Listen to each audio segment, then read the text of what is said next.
Bonsoir, Monsieur Colpin. Pour les élèves du lycée Gaston Monnerville, alors ce soir, une vidéo sur une fiche portant sur la dérivation du produit du quotient de deux fonctions, ainsi que des révisions sur les développements et les racines carrées. Alors, commençons par rappeler la dérivée du produit. Voilà.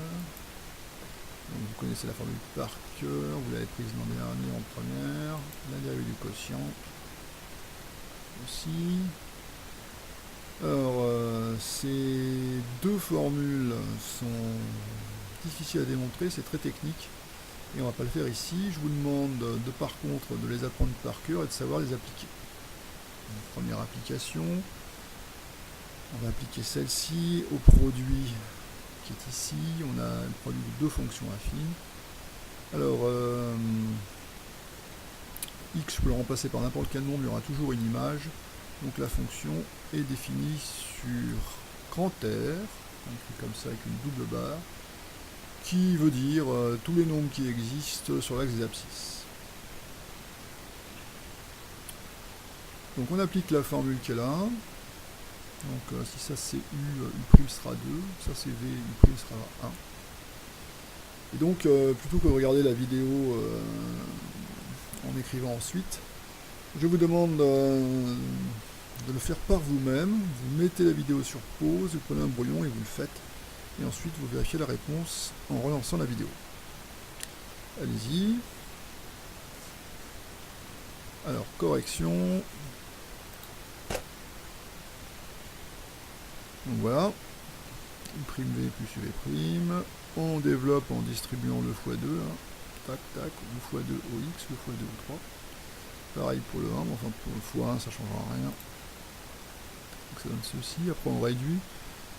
Alors pour réduire, lorsqu'il y a un nombre qui est écrit en chiffres, suivi d'une lettre qui représente un nombre, la multiplication on ne l'écrit pas, elle est sous-entendue, et donc ça donne ceci.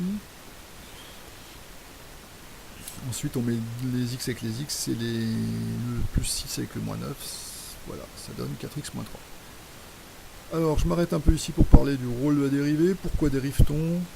On dérive dans un premier temps pour savoir si la fonction est croissante ou décroissante. Donc si le signe de la dérivée est positif, la fonction est ici. Si le signe de la dérivée est positif, la fonction est croissante. Si le signe de la dérivée est négatif, la fonction est décroissante. Évidemment, ça dépend de la valeur de x. Donc ici, cette dérivée est une fonction affine, qui ne s'annule qu'une seule fois. D'ailleurs, ça s'annule en 3/4. Et donc, de gauche à droite, avant 3/4, cette quantité est négative, puis ensuite elle est positive, ce qui veut dire que cette fonction est décroissante jusqu'à 3/4, et qu'ensuite elle est croissante après 3/4.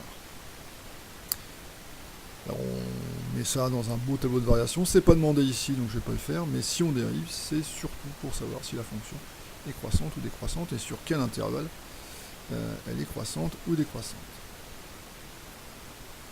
Alors, on a dérivé en appliquant la formule du produit, mais on pouvait faire autrement en développant ici. Donc on pouvait faire autrement en développant, pas avoir développé. Alors, le développement, vous savez comment ça marche, on met les flèches, tac, une là, une là, une là, une là, et les flèches ce sont des multiplications en fait. Donc vous allez le faire au brouillon, vous mettez la vidéo sur pause, et quand vous avez fini, vous y revenez. On y retourne, donc on développe. Alors x fois x, ça se réduit en x au carré, ici 2x fois 3, ça se réduit en 6x. Ici en moins 9x, et ici en moins 27. Ensuite 6x et moins 9x, on les met ensemble, ça fera moins 3x. Voilà. On dérive ceci. Donc la puissance 2 devient un x2, et la puissance baisse d'un cran quand on dérive. Et x puissance 1, c'est x. Donc ça nous donne ceci, qui se réduit en 4x moins 3, qui est la même dérivée que qui est ici. C'est heureux quand même, si on fait le même problème de deux façons différentes, il faut arriver au même résultat.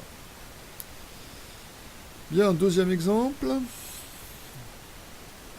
Alors, racine de x fois x plus 3. Un mot sur le domaine de définition. On ne peut pas prendre la racine carrée d'un nombre négatif, donc les nombres doivent être positifs. Et pour une raison technique, la dérivée en 0 n'existe pas. Donc il faut enlever tous les nombres négatifs et 0. On écrit ça R plus étoile. Étoile veut dire qu'on a enlevé le 0, et le plus veut dire qu'on n'a pris que le nombre positif. Pourquoi on a enlevé le 0, je vais vous le montrer. Donc on applique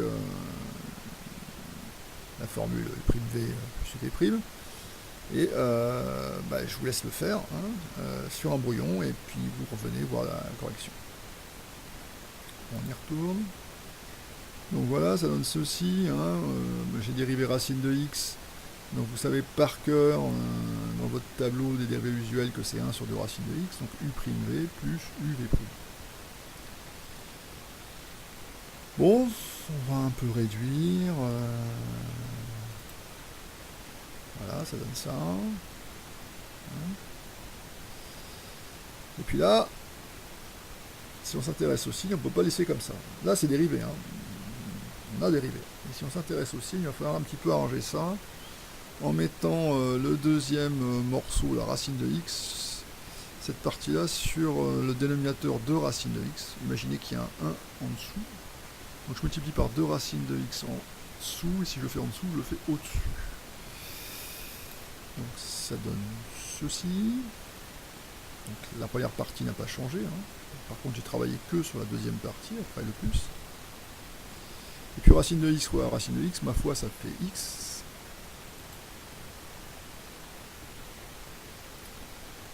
Voilà, il y a des parenthèses ici, c'est pas la peine. Parce que le grand trait de fraction veut dire aussi parenthèse. Alors, x et 2x, ça fera 3x. Et in fine, ça fait ça. Alors ensuite, on s'intéresse uniquement au signe du numérateur parce que le dénominateur ne peut être que positif.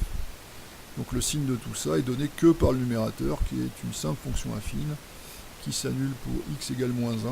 Donc cette fonction affine, avant moins 1 de gauche à droite, est d'abord négative, puis ensuite positive. Donc cette fonction est d'abord décroissante, puis croissante.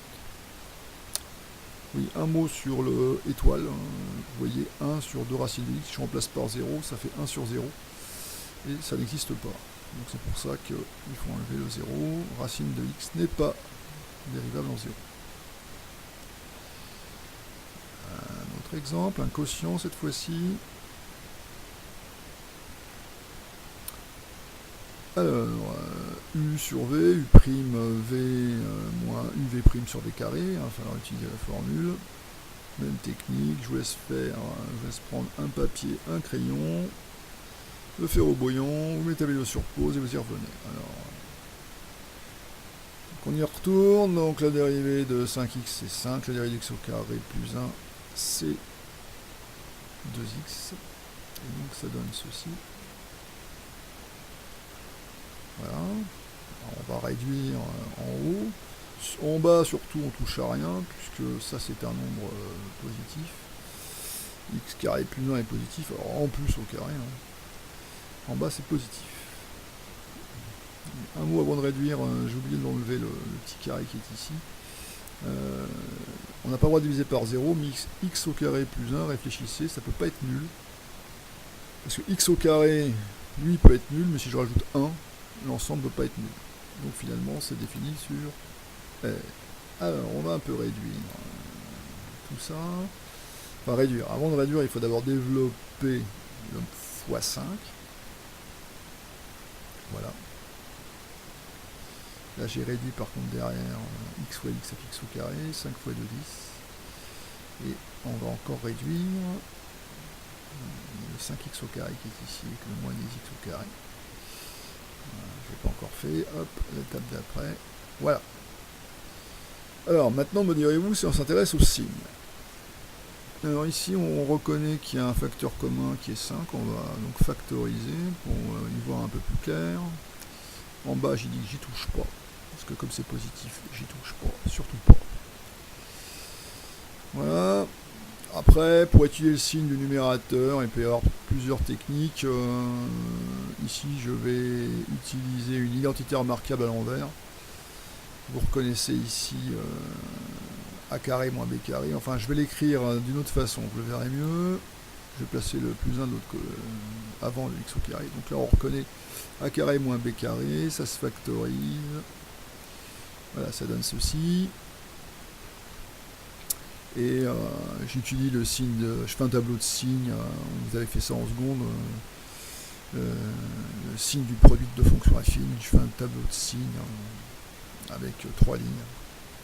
Et je trouve le signe du numérateur qui va donner le signe de la dérivée. Pour le quatrième exemple, je ferai une seconde vidéo. Le quatrième exemple, je suis allé très loin, j'ai pas seulement que dérivé.